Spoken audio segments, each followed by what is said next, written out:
Hello, crypto boys and ghouls, and welcome back to the channel, Tales from the Cryptomancer, where we feature content on play-to-earn games on the blockchain, such as Splinterlands.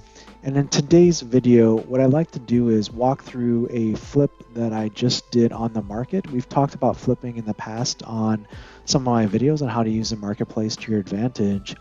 And I just want to kind of share this as an example of something that you can take advantage of perhaps in your viewing of the marketplace and how you look at peak monsters and the tools there. You can see here at about 8 p.m. this evening, we saw a discrepancy on the markets.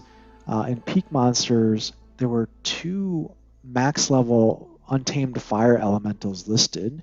They were level 8 max BCX at $95 and $94.99 from two different sellers, competing bids.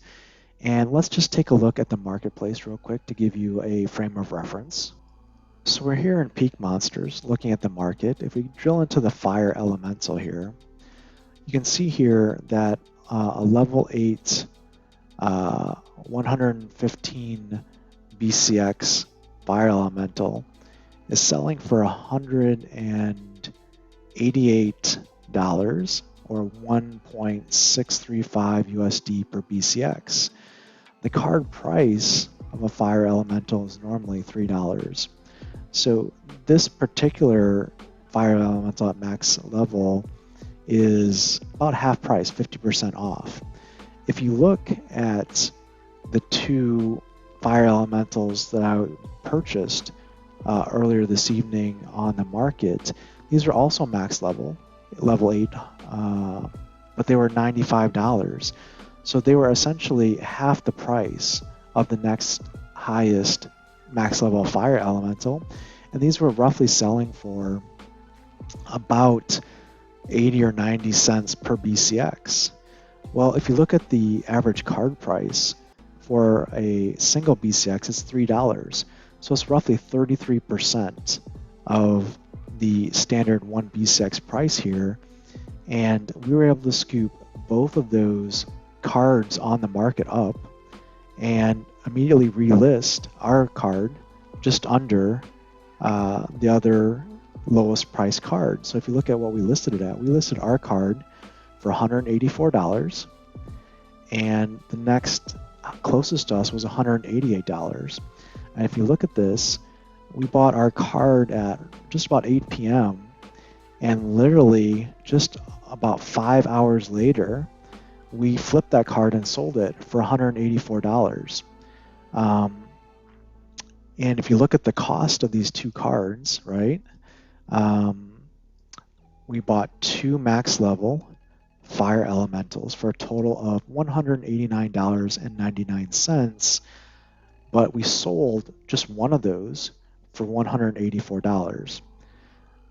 So if we don't count the 5% market fee in this calculation, we essentially got a max level 8 fire elemental, in this case, for $5.99, which is a great deal. So when we talk about looking at the marketplace and looking for opportunities, the opportunities do exist out there.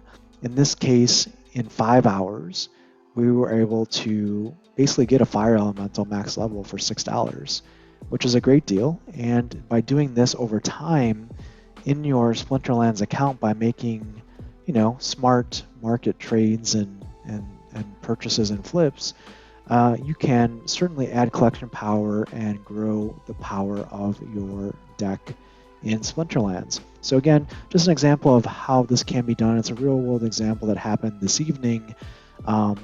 Again, results can vary. It very much could have been that I picked up both of these fire elementals and sat on this for weeks or months at a time and wasn't able to resell it. But in this case, the numbers just made sense, and this is why I made the calculated risk to try and flip this particular card, and it worked out in this case. So I hope this illustration and example is helpful for you as maybe you look at using peak monsters and maybe kind of the data that you would want to look at and evaluate when making any decision such as this when flipping cards. Again, hopefully it's helpful for you. If it has been helpful, smash that like button, subscribe to the channel for more timely content around Splinterlands, and until next time, keep stacking those stats.